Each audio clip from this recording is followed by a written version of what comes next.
നമസ്കാരം. കേന്ദ്രത്തിൽ മൂന്നാം ഊഴം അനായാസമുറപ്പിച്ച BJPയുടെ കണക്കുകൂട്ടലുകൾ തെറ്റിക്കുന്ന രാഷ്ട്രീയ സംഭവ വികാസങ്ങൾക്കൊടുവിൽ പിടിച്ചു നിൽക്കാൻ ഒടുവിൽ അവസാനത്തെ ആയുധവും ഇപ്പോൾ BJP പ്രയോഗിച്ചു.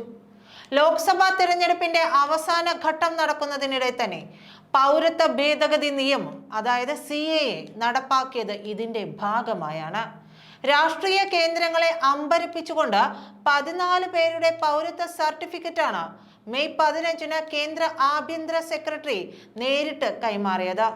അവസാന ഘട്ടങ്ങളിൽ വോട്ടെടുപ്പ് നടക്കുന്ന UP, ബീഹാർ, പശ്ചിമ ബംഗാൾ തുടങ്ങിയ വലിയ സംസ്ഥാനങ്ങളിൽ CAA വിഷയവും ഉയർത്തി നേട്ടം കൊയ്യാനാണ് BJP ലക്ഷ്യം വയ്ക്കുന്നത്. പ്രധാനമന്ത്രിയുടെയും അമിത്ഷായുടെയും പ്രസ്താവനകളിലൂടെ ലക്ഷ്യമിട്ട ധ്രുവീകരണം ശക്തമാക്കാനാണ് തിടുക്കത്തിൽ മുസ്ലിം ഇതര അഭയാർത്ഥികൾക്ക് മാത്രം കേന്ദ്ര സർക്കാർ പൗരത്വ സർട്ടിഫിക്കറ്റ് വിതരണം ചെയ്തത്. CAAക്കെതിരായ ഹർജികൾ സുപ്രീം കോടതിയുടെ പരിഗണനയിൽ ഇരിക്കെ നടത്തിയ ഈ നീക്കം നിയമ കേന്ദ്രങ്ങളെ തന്നെ ഞെട്ടിച്ചു കളഞ്ഞു. കേരള സർക്കാരിന് പുറമെ CPM, CPI, മുസ്ലിം ലീഗ് തുടങ്ങി നിരവധി പാർട്ടികളും സംഘടനകളും നൽകിയ 237 ഹർജികളാണ് നിലവിൽ സുപ്രീം കോടതിയുടെ പരിഗണനയിലുള്ളത്. അതുകൊണ്ട് തന്നെ CAA നടപ്പാക്കിയത് ജുഡീഷ്യറിയോടുള്ള അവഹേളനമാണെന്നാണ് പ്രതിപക്ഷ പാർട്ടികൾ തുറന്നടിച്ചത്. 2019 കൊണ്ടുവന്ന പൗരത്വ നിയമ ഭേദഗതി നിയമം രാജ്യത്ത് വൻ പ്രതിഷേധത്തിനാണ് ഇടയാക്കിയത്. കേരള നിയമസഭ ഈ നിയമത്തിനെതിരെ പ്രമേയവും പാസാക്കിയിരുന്നു. പിന്നീട് ബംഗാൾ സർക്കാരും സമാന രൂപത്തിൽ പ്രമേയം പാസാക്കുന്ന സാഹചര്യം ഉണ്ടായിരുന്നു. CAA കേന്ദ്ര സർക്കാർ നടപ്പാക്കിയാലും തങ്ങളുടെ സംസ്ഥാനത്ത് നടപ്പാക്കില്ലെന്ന് കേരളത്തിലെ ഇടതുപക്ഷ സർക്കാരും പശ്ചിമ ബംഗാളിലെ മമതാ സർക്കാരും പരസ്യമായി പ്രഖ്യാപിച്ചിരുന്നു. അത് നടക്കില്ലെങ്കിൽ പോലും CAAക്കെതിരെ കേരളത്തിൽ ഇടതുപക്ഷം സംഘടിപ്പിച്ച മനുഷ്യ ശൃംഖലയിൽ 80 ലക്ഷത്തോളം പേർ അണിനിരക്കുകയും ചെയ്തു. CAAക്കെതിരെ രാജ്യത്തെ ഏറ്റവും അധികം ജനം പങ്കെടുത്ത പ്രക്ഷോഭവും ഒരുപക്ഷെ ഇത് തന്നെയായിരിക്കണം.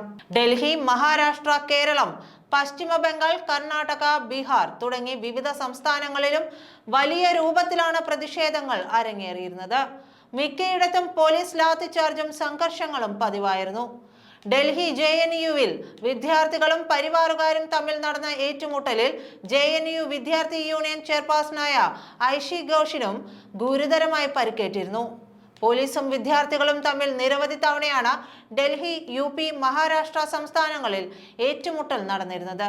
തുടർന്ന് CAA നടപ്പാക്കുന്നതിൽ നിന്നും പിന്നോട്ടു പോയ കേന്ദ്ര സർക്കാർ ലോക്സഭാ തിരഞ്ഞെടുപ്പ് മുൻനിർത്തിയാണ് വിഷയം വീണ്ടും സജീവമാക്കിയത്.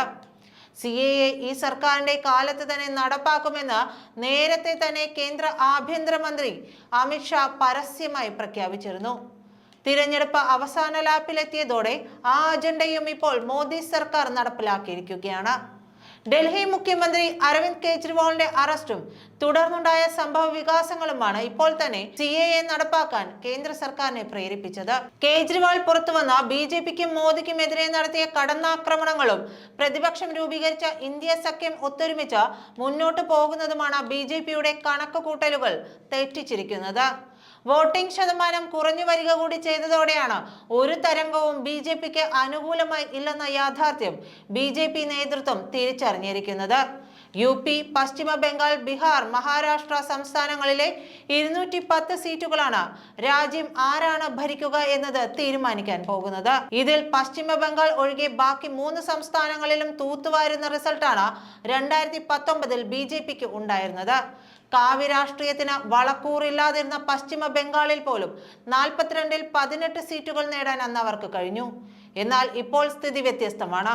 4ഇടത്തും പ്രതിപക്ഷ പാർട്ടികൾ വൻ വെല്ലുവിളിയാണ് BJPക്ക് ഉയർത്തുന്നത്. 40 സീറ്റുകളുള്ള ബീഹാറിൽ ഇത്തവണ RJD, കോൺഗ്രസ്, ഇടതു സഖ്യം തൂത്തുവരാനുള്ള സാധ്യതകളും കാണുന്നു. മഹാരാഷ്ട്രയിലും പ്രതിപക്ഷ സഖ്യം വൻ മുന്നേറ്റമാണ് പ്രചാരണ രംഗത്ത് നടത്തിയത്. UPയിലും RJD, കോൺഗ്രസ് സഖ്യം മികച്ച നിലയിലാണുള്ളത്. ഈ 3 സംസ്ഥാനങ്ങളിലും നഷ്ടപ്പെടാൻ BJPക്ക് മാത്രമാണുള്ളത്. എന്തായാലും ഇതോടുകൂടിയാണ് പൗരത്വ നിയമ ഭേദഗതി ചർച്ചയാക്കി ഭൂരിപക്ഷ സമുദായത്തിന്റെ വോട്ടുകൾ പെട്ടിയിലാക്കാൻ BJP നിർബന്ധിതമായിരിക്കുന്നതെന്നാണ് രാഷ്ട്രീയ നിരീക്ഷകരും വിലയിരുത്തുന്നത്. പ്രതിഷേധത്തെ തുടർന്ന് നടപ്പാക്കാതെ മാറ്റിവെച്ച നിയമത്തിന്റെ ചട്ടങ്ങൾ ഇക്കഴിഞ്ഞ മാർച്ചിലാണ് കേന്ദ്ര സർക്കാർ പുറത്തുവിട്ടിരുന്നത്. ഇതിന് പിന്നാലെയും വലിയ പ്രതിഷേധങ്ങളാണ് പല കോണുകളിൽ നിന്നായി ഉയർന്നിരുന്നത്. തുടർന്ന് അപേക്ഷകൾ പരിഗണിക്കാൻ ജില്ലാതല സമിതിയും ഇത് പരിശോധിക്കാൻ സംസ്ഥാനതല സമിതിയും രൂപീകരിക്കാൻ കേന്ദ്ര സർക്കാർ നിർദ്ദേശം നൽകുകയാണ് ചെയ്തത്. പൗരത്വം നൽകുന്നത് സെൻസസ് ഡയറക്ടർ ജനറൽ അധ്യക്ഷനായ കേന്ദ്ര സമിതിയാണെങ്കിലും കേരളവും ബംഗാളും ഉൾപ്പെടെയുള്ള പ്രതിപക്ഷം ഭരിക്കുന്ന സംസ്ഥാനങ്ങൾ മുഖം തിരിക്കുകയാണ് ചെയ്തിരിക്കുന്നത്. അതേസമയം ഇപ്പോൾ പൗരത്വം ലഭിച്ചവരിൽ ഏറെയും രാജസ്ഥാൻ, UP, അസം തുടങ്ങിയ സംസ്ഥാനങ്ങളിലുള്ളവരാണ്.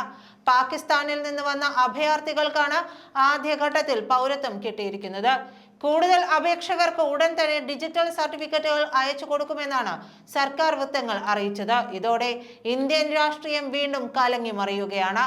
കേന്ദ്ര സർക്കാരിന്റെ മിന്നൽ നീക്കം ഏത് രൂപത്തിലുള്ള ധ്രുവീകരണത്തിലാണ് കലാശിക്കുക എന്നതിനെ ആശ്രയിച്ചിരിക്കും രാജ്യം ആരാണ് ഭരിക്കുക എന്ന് തീരുമാനിക്കപ്പെടുക.